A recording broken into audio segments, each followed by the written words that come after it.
అధికారంలో ఉన్నప్పుడు నాయకులే కాదు పార్టీ కార్యకర్తలు కూడా ఉల్లాసంగా ఉత్సాహంగా ఉండాలి. కానీ నీరసం తప్ప మరోటి కనిపించడం లేదు. కొందరిలో ఎమ్మెల్యేలు నేతల్లో తీవ్ర అసంతృప్తి వ్యక్తమవుతోంది.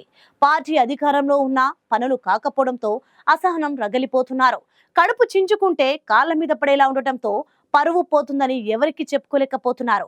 అధికారం దక్కని పార్టీ నేతల్లో ఎందుకు వైనాశ్యం? ఈ పరిస్థితిపై పిసిసి నుంచి వస్తున్న సమాధానాలేంటి? So watch the story.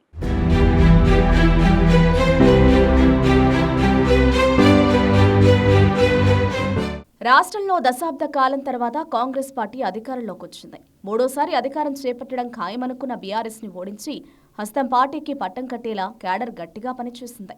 Telangana సాకారమయ్యాక దశాబ్ద కాలం తర్వాత కల నెరవేరడంతో పార్టీపై నేతలు కార్యకర్తలు ఎన్నో ఆశలు పెట్టుకున్నారు.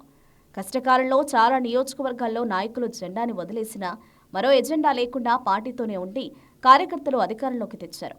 కొన్ని చోట్ల అధిష్టానం కొత్త మొహాలకు టికెట్ ఇచ్చినా పెద్దగా పట్టించుకోకుండా పార్టీ అధికారంలోకి రావాలనే కసితో పనిచేసి సక్సెస్ అయ్యారు.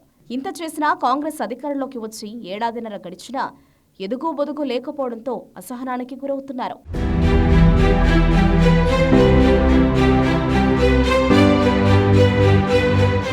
కాంగ్రెస్ అధికార పీఠాన్ని అధిరోహిస్తే తమ స్థాయికి తగ్గట్టు పార్టీలో కీలక హోదానో నామినేటెడ్ పదవో వస్తుందనే ఆశతో ఉంటే ఇంతవరకు అతీగతి లేదంటోంది క్యాడర్. గాంధీ భవన్ ని అంటిపెట్టుకుని క్యాడర్ ఫాలోయింగ్ లేని నేతలకు నామినేటెడ్ పదవులిచ్చారని, చాలా జిల్లాలో సీనియర్లని పట్టించుకోలేదని ఆవేదన వ్యక్తం చేస్తున్నారు. ఇక పార్టీ ఎమ్మెల్యేలోనూ ప్రభుత్వంపై, టీపీసీసీపై అసహనమే కనిపిస్తోంది. అంతర్గత ఇబ్బందులను కొందరు ఎమ్మెల్యేలు బయటకు చెప్పకపోయినా తీవ్ర అసంతృప్తితో ఉన్నారు. ఎమ్మెల్యేగా గెలిచినా ఏ లాభం, పనులు పెండింగ్లోనే ఉన్నాయంటున్నారు. మంత్రులను కలిసినా పెద్దగా స్పందన రావడం లేదు. ఒకరిద్దరు మంత్రులను అధికారులే పట్టించుకోవడం లేదు. ఇక మమ్మల్నెవరు పట్టించుకుంటారని ఆవేదన వ్యక్తం చేస్తున్నారు.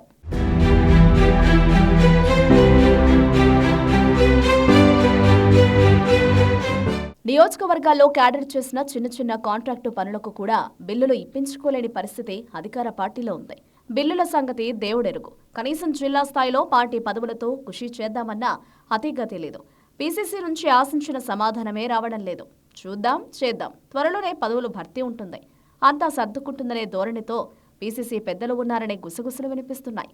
ఇక మంత్రివర్గ విస్తరణ, నామినేటెడ్ పదవులపై ఆశతో ఉన్న పలువురు ఎమ్మెల్యేలకు తీవ్ర నిరాశ ఎదురవుతోంది. కేబినెట్ బెర్తులను ఎప్పుడు భర్తీ చేస్తారో ఎవరికీ తెలియడం లేదంటున్నారు.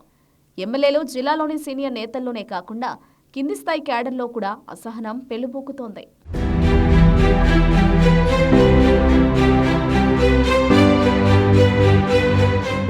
ఏడాదిన్నర కాలంలో ప్రభుత్వం కొన్ని కార్యక్రమాలు చేపట్టగా అధికారంలోకి రావడానికి కృషి చేసిన క్యాడర్ని పూర్తిగా విస్మరించారని అంటున్నారు.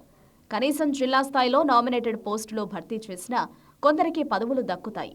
దాంతో పార్టీ కోసం మరింత జోష్గా పనిచేసే అవకాశం ఉంటుందనే చర్చ కింది స్థాయి నేతల్లో జరుగుతోంది.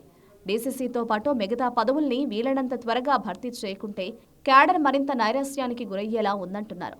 ఏదేమైనా వీలైనంత త్వరగా పదవులు భర్తీ చేయాల్సిన బాధ్యత పీసీసీ మీదే ఉందని, అన్ని అంశాలను ఏఐసీసీ దృష్టికి తీసుకెళ్లాలనే అభిప్రాయం వ్యక్తమవుతోంది.